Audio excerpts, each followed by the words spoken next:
श्री गणेशाय नमः। वागर्थाविव सम्पृक्तौ वागर्थप्रतिपत्तये जगतः पितरौ वन्दे पार्वती परमेश्वरौ। श्रीमद्भागवत महात्म्य चतुर्थ अध्याय। श्रीमद्भागवत का स्वरूप, प्रमाण, श्रोता वक्ता के लक्षण, श्रवण विधि और महात्म्य। ओम नमो भगवते वासुदेवाय। ऋषय ऊचुः साधुसूत चिरं जीव चिरमेवं प्रसादिनः। श्रीभागवत माहात्म्यमपूर्वं त्वन्मुखात् श्रुतम्। तत्स्वरूपं प्रमाणं च विधिं च श्रवणे वद। तद्वक्तुर्लक्षणं सूत श्रोतुश्चापि वदाधुना। शौनकादि ऋषियों ने कहा, सूत जी, आपने हम लोगों को बहुत अच्छी बात बताई। आपकी आयु बढ़े, आप चिरंजीवी हों और चिरकाल तक हमें इसी प्रकार उपदेश करते रहें। आज हम लोगों ने आपके मुख से श्रीमद्भागवत का अपूर्व महात्म्य सुना है।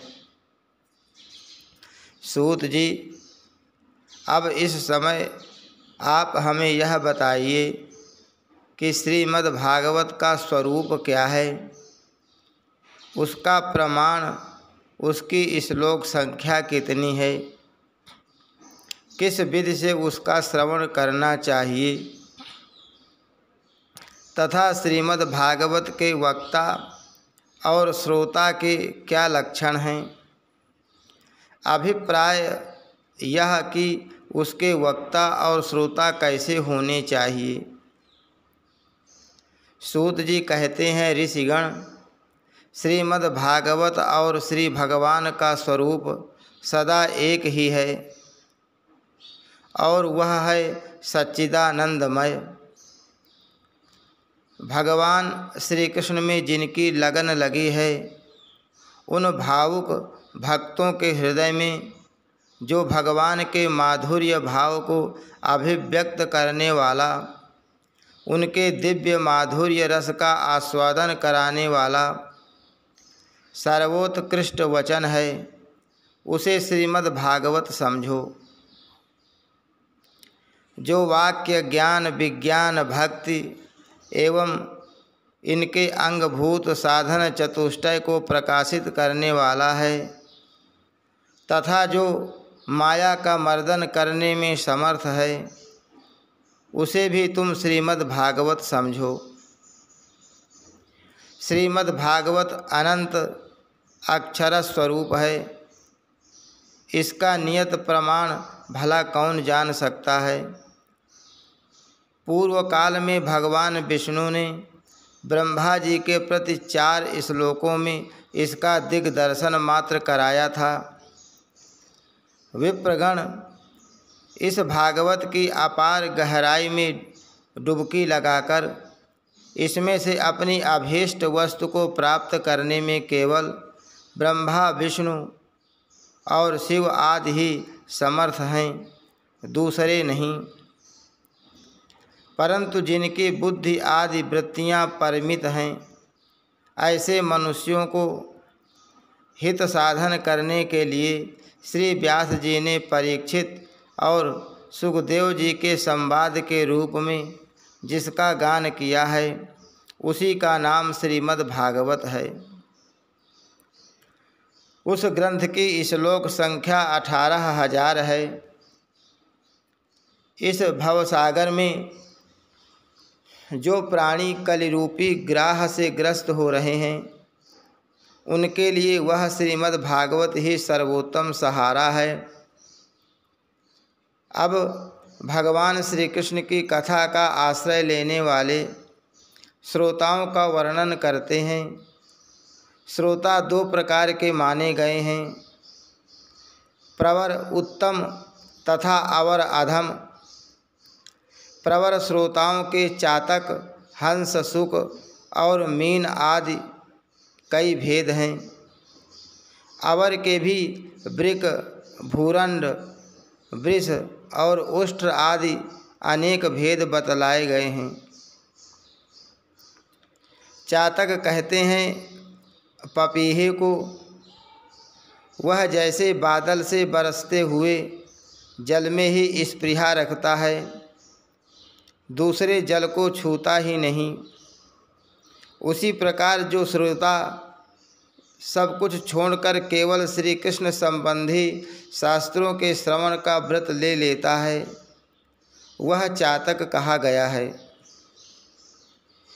जैसे हंस दूध के साथ मिलकर एक हुए जल से निर्मल दूध ग्रहण कर लेता और पानी को छोड़ देता है, उसी प्रकार जो श्रोता अनेक शास्त्रों का श्रवण करके भी उसमें से सार भाग अलग करके ग्रहण करता है, उसे हंस कहते हैं।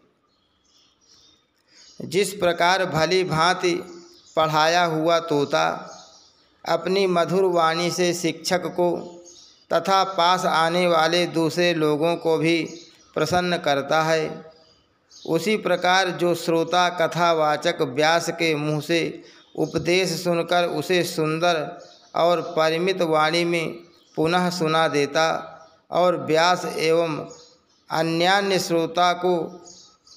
श्रोताओं को अत्यंत आनंदित करता है, वह सुख कहलाता है।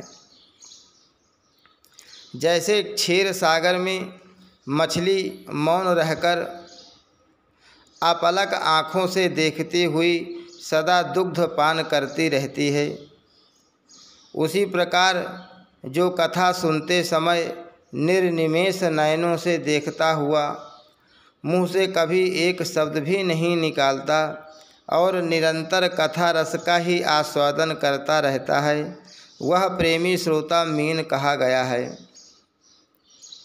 ये प्रवर अर्थात उत्तम श्रोताओं के भेद बताए गए हैं। अब अवर यानी अधम श्रोता बताए जाते हैं। वृक कहते हैं भेड़िए को। जैसे भेड़िया वन के भीतर वेणु की मीठी आवाज़ सुनने में लगे हुए मृगों को डराने वाली भयानक गर्जना करता है, वैसे ही जो मूर्ख कथा श्रवण के समय रसिक श्रोताओं को उद्विग्न करता हुआ बीच बीच में जोर जोर से बोल उठता है, वह वृक कहलाता है। हिमालय के शिखर पर एक भूरंड जाति का पक्षी होता है। वह किसी के शिक्षाप्रद वाक्य सुनकर वैसा ही बोला करता है, किंतु स्वयं उससे लाभ नहीं उठाता। इसी प्रकार जो उपदेश की बात सुनकर उसे दूसरों को तो सिखाए पर स्वयं आचरण में न लाए, ऐसे श्रोता को भूरंड कहते हैं। वृष कहते हैं बैल को। उसके सामने मीठे मीठे अंगूर हो या कड़वी खली, दोनों को वह एक सा ही मानकर खाता है। उसी प्रकार जो सुनी हुई सभी बातें ग्रहण करता है पर सार और असार वस्तु का विचार करने में उसकी बुद्धि अंधी असमर्थ होती है, ऐसा श्रोता वृष कहलाता है। जिस प्रकार ऊंट माधुर्य गुण से युक्त आम को भी छोड़कर केवल नीम की ही पत्ती चबाता है, उसी प्रकार जो भगवान की मधुर कथा को छोड़कर उसके विपरीत संसारी बातों में रमता रहता है, उसे ऊंट कहते हैं। ये कुछ थोड़े से भेद यहाँ बताए गए। इनके अतिरिक्त भी प्रवर अवर दोनों प्रकार के श्रोताओं के भ्रमर और गदहा आदि बहुत से भेद हैं। इन सब भेदों को उन श्रोताओं के स्वाभाविक आचार व्यवहारों से परखना चाहिए। जो वक्ता के सामने उन्हें विधिवत प्रणाम करके बैठे और अन्य संसारी बातों को छोड़कर केवल श्री भगवान की लीला कथाओं को ही सुनने की इच्छा रखे, समझने में अत्यंत कुशल हो, नम्र हो, हाथ जोड़े रहे, शिष्य भाव से उपदेश ग्रहण करे और भीतर श्रद्धा तथा विश्वास रखे। इसके सिवा जो कुछ सुने उसका बराबर चिंतन करता रहे। जो बात समझ में न आए पूछे और पवित्र भाव से रहे तथा श्री कृष्ण के भक्तों पर सदा ही प्रेम रखता हो। ऐसे ही श्रोता को वक्ता लोग उत्तम श्रोता कहते हैं। अब वक्ता के लक्षण बतलाते हैं। जिसका मन सदा भगवान में लगा रहे, जिसे किसी भी वस्तु की अपेक्षा न हो, जो सबका सुहृद और दीनों पर दया करने वाला हो तथा अनेक युक्तियों से तत्व का बोध करा देने में चतुर हो, उसी वक्ता का मुनि लोग भी सम्मान करते हैं। विप्रगण, अब मैं भारतवर्ष की भूमि पर श्रीमद् भागवत कथा का सेवन करने के लिए जो आवश्यक विधि है उसे बतलाता हूँ, आप सुने। इस विधि के पालन से श्रोता की सुख परंपरा का विस्तार होता है। श्रीमद् भागवत का सेवन 4 प्रकार का है: सात्विक, राजस, तामस और निर्गुण।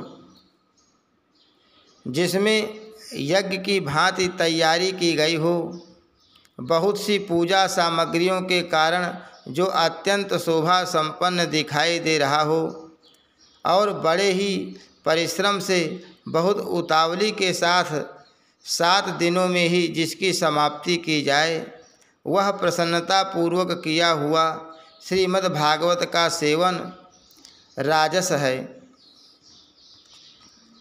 1 या 2 महीने में धीरे धीरे कथा के रस का आस्वादन करते हुए बिना परिश्रम के जो श्रवण होता है, वह पूर्ण आनंद को बढ़ाने वाला सात्विक सेवन कहलाता है। तामस सेवन वह है जो कभी भूल से छोड़ दिया जाए और याद आने पर फिर आरंभ कर दिया जाए। इस प्रकार 1 वर्ष तक आलस्य और अश्रद्धा के साथ चलाया जाए, वह तामस सेवन भी न करने की अपेक्षा अच्छा और सुख ही देने वाला है। जब वर्ष, महीना और दिनों के नियम का आग्रह छोड़कर सदा ही प्रेम और भक्ति के साथ श्रवण किया जाए, तब वह सेवन निर्गुण माना गया है। राजा परीक्षित और सुखदेव के संवाद में भी जो भागवत का सेवन हुआ था, वह निर्गुण ही बताया गया है। उसमें जो 7 दिनों की बात आती है, वह राजा की आयु के बचे हुए दिनों की संख्या के अनुसार है, सप्ताह कथा का नियम करने के लिए नहीं। भारतवर्ष के अतिरिक्त अन्य स्थानों में भी त्रिगुण, सात्विक, राजस और तामस अथवा निर्गुण सेवन अपनी रुचि के अनुसार करना चाहिए। तात्पर्य यह है कि जिस किसी प्रकार भी हो सके श्रीमद् भागवत का सेवन, उसका श्रवण करना ही चाहिए।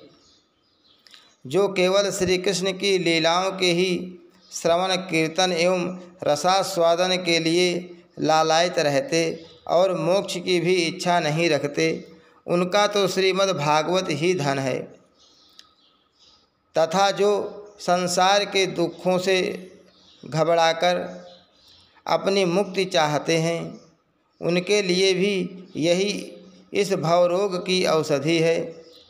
अतः इस कलिकाल में इसका प्रयत्न पूर्वक सेवन करना चाहिए।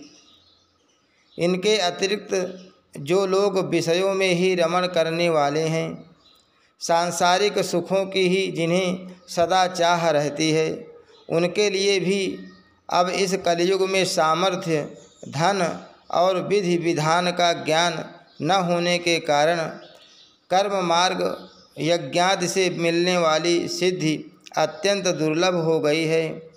ऐसी दशा में उन्हें भी सब प्रकार से अब इस भागवत कथा का ही सेवन करना चाहिए। यह श्रीमद् भागवत की कथा धन, पुत्र, स्त्री, हाथी घोड़े आदि वाहन, यश, मकान और निष्कंटक राज्य भी दे सकती है। सकाम भाव से भागवत का सहारा लेने वाले मनुष्य इस संसार में मनोवांछित उत्तम भोगों को भोग कर अंत में श्रीमद् भागवत के ही संग से श्री हरि के परम धाम को प्राप्त हो जाते हैं। जिनके यहाँ श्रीमद् भागवत की कथा वार्ता होती हो तथा जो लोग उस कथा के श्रवण में लगे रहते हों, उनकी सेवा और सहायता अपने शरीर और धन से करनी चाहिए। उन्हीं के अनुग्रह से सहायता करने वाले पुरुष को भी भागवत सेवन का पुण्य प्राप्त होता है। कामना दो वस्तुओं की होती है, श्री कृष्ण की और धन की। श्री कृष्ण के सिवा जो कुछ भी चाहा जाए यह सब धन के अंतर्गत है, उसकी धन संज्ञा है। श्रोता और वक्ता भी दो प्रकार के माने गए हैं, एक श्री कृष्ण को चाहने वाले और दूसरे धन को। जैसा वक्ता वैसा ही श्रोता भी हो तो वहाँ कथा में रस मिलता है, अतः सुख की वृद्धि होती है।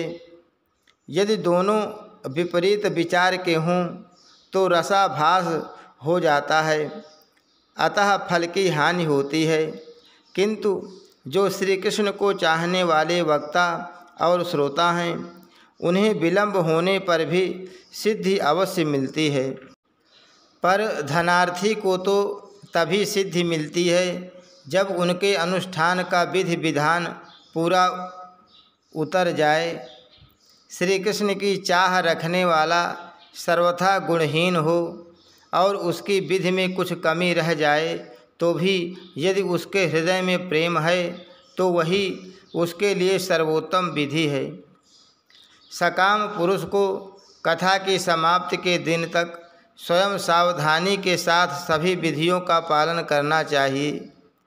भागवत कथा के श्रोता और वक्ता दोनों के ही पालन करने योग्य विधि यह है, प्रतिदिन प्रातःकाल स्नान करके अपना नित्य कर्म पूरा कर ले, फिर भगवान का चरणामृत पीकर पूजा के सामान से श्रीमद् भागवत की पुस्तक और गुरुदेव व्यास का पूजन करे।